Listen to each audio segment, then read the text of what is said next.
Bonjour tout le monde, aujourd'hui nous allons écouter quelques vidéos qui va peut-être vous laisser sans commentaire. Donc allons-y. Let's talk about the dark world of megachurches. But first, let's take a look at the guys who are making millions running them. Kenneth Copeland has a net worth around $750 million, has a fleet of jets, and hosts thousands of people at his church every single week. Jesse Duplantis with a net worth around $60 million, and Joel Osteen, who was found stashing millions of dollars in the walls of his own church. But what's even crazier is that these guys flex on the members of their church all day long, and they just keep on sending them money.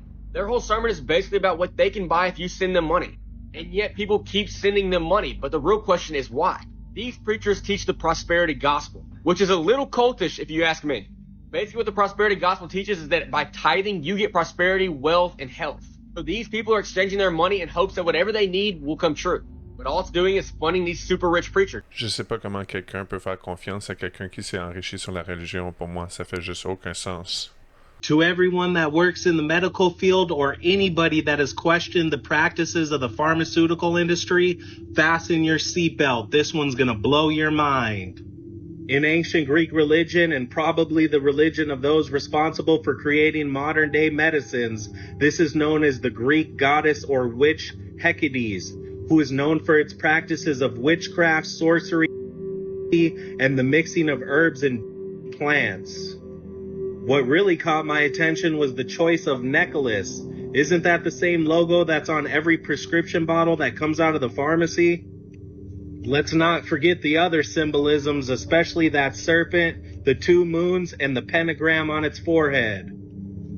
I don't know about anybody else, but I always thought this to be a strange symbol to use for the pharmacy. This is known as the bowl of Hygeia, or also known as the Greek goddess Hygeia, who was the daughter of Asclepius. Check out my last video for who Asclepius was. Is it just me, or does this Baphomet here have a lot of similarities to that statue I just showed you guys?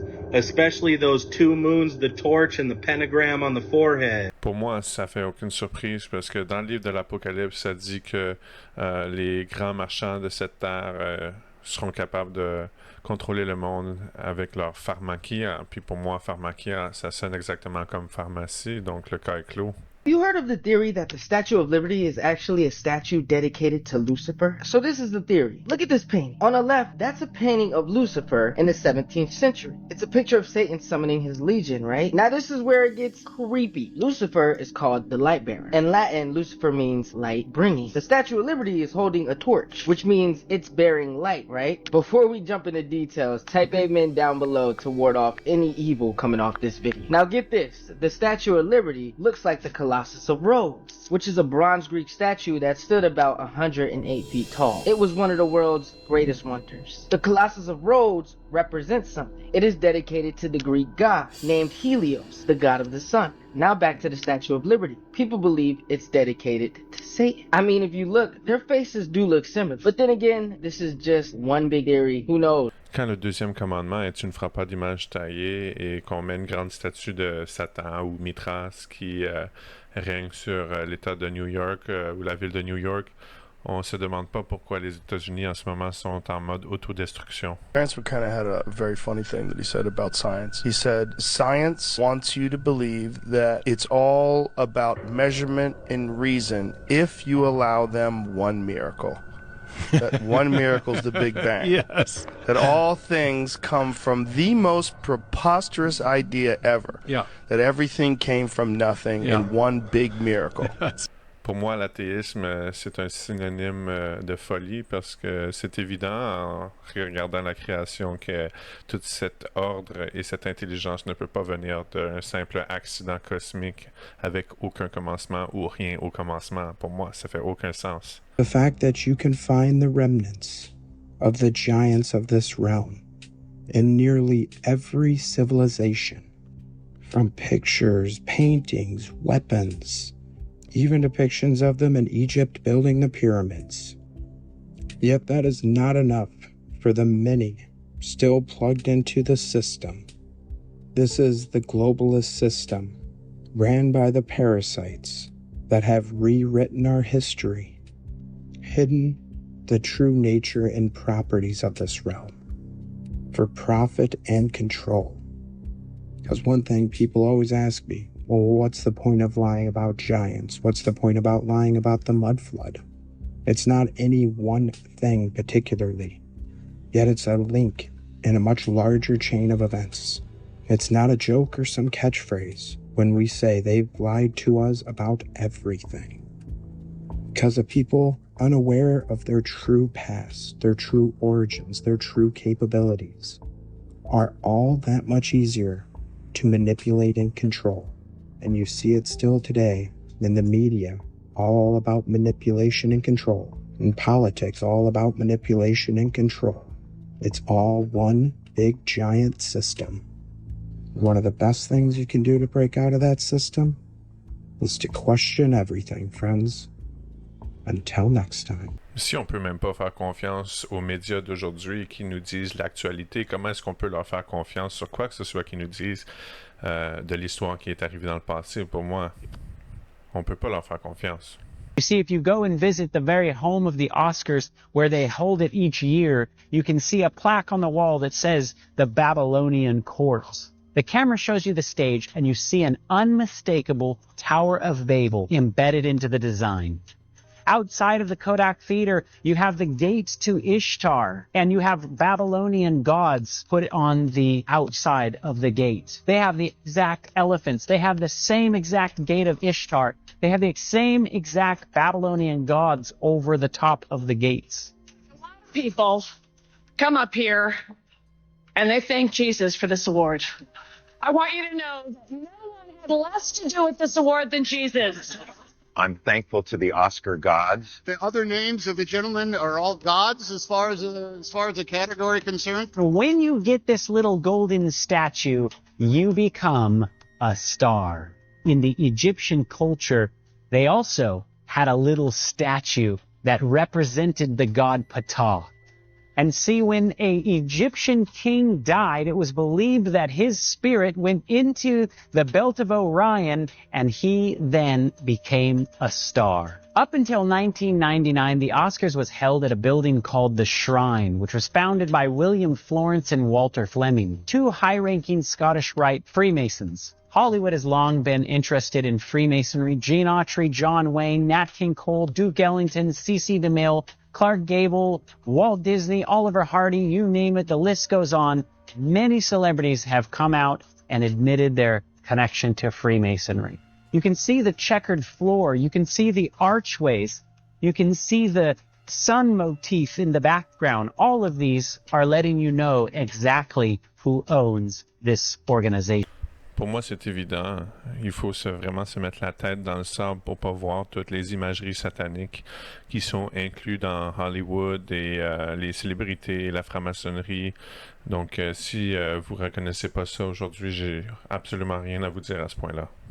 You know, when we get into who owns the educational system, we can look back to 1865, we can look at the Peabodys and J.P. Morgan. They created the Southern Education Fund. Then we have about 1902, 1903, we have the Rockefeller General Education Board. So who are you learning from?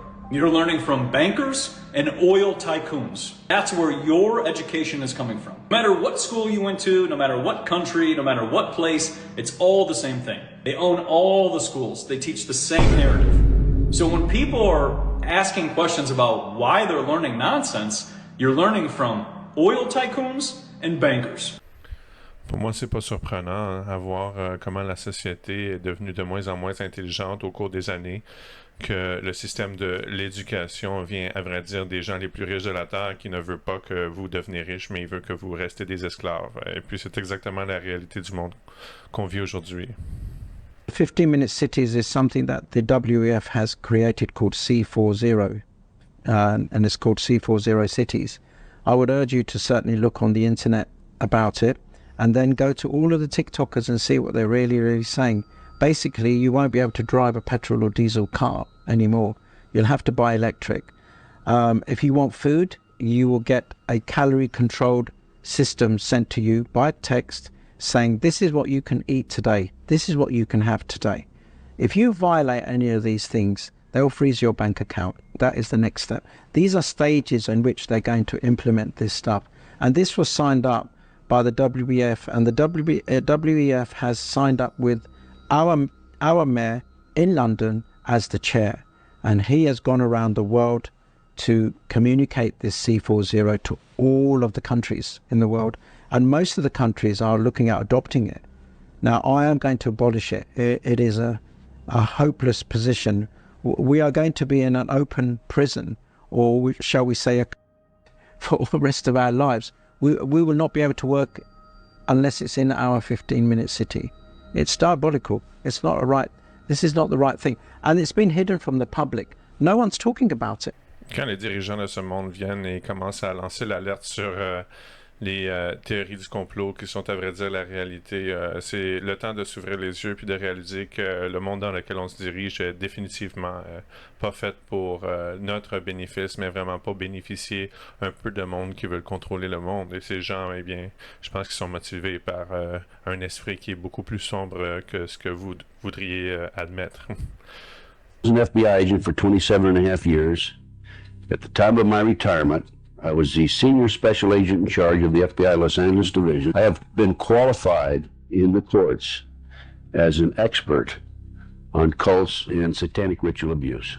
Judges, law enforcement, prosecutors, attorneys, doctors, some many prominent individuals, including actors, actresses, professional football and baseball players, are involved in these type activity. If you go back 225 or 30 years ago, you have what we call the Illuminati that was established in 1776. And the goals of the Illuminati, this is all very well documented, are to take over the world. One of the best ways of taking over the world is to control people's minds. Donc ça va être tout pour aujourd'hui. Je veux juste vous laisser savoir, même si ces vidéos peuvent être alarmantes, il n'y a qu'un seul remède à tout ça, et c'est de remettre sa vie au Christ, à Jésus-Christ, celui qui est mort pour nous donner accès au Saint-Esprit et au salut, et pouvoir avoir une part éternelle dans le peuple d'Israël et la famille éternelle avec le Créateur. Celui qui a tout créé, celui qui est bon, celui qui est parfait, celui qui ne veut rien de plus que d'avoir une relation personnelle avec vous et vous délivrer de tout ce qui est mauvais dans votre vie. Donc je prie que vous veniez au Christ et puis que vous lui donnez votre vie. Et si vous avez aimé cette vidéo, laissez-moi un commentaire dans la case et je vais pouvoir en faire plus comme ça dans le futur. Pour l'instant, je vous dis à la prochaine.